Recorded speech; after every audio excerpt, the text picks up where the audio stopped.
the SGST.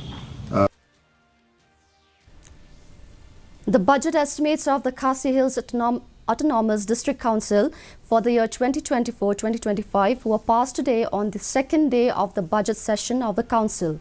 Chief Executive Member Binyat Singh Aim, who holds the finance portfolio, presented the budget estimates for the year 2024-2025 on Monday. It may be noted that the budget has a deficit of Rs 4.33 lakh. The projected expenditure stood at Rs 329 crores 7 lakhs 710, while the estimated revenue was pegged at 329 crores 2 lakhs 67,300. The budget estimates of the council were passed through a voice vote after completing the voting on demand for grants.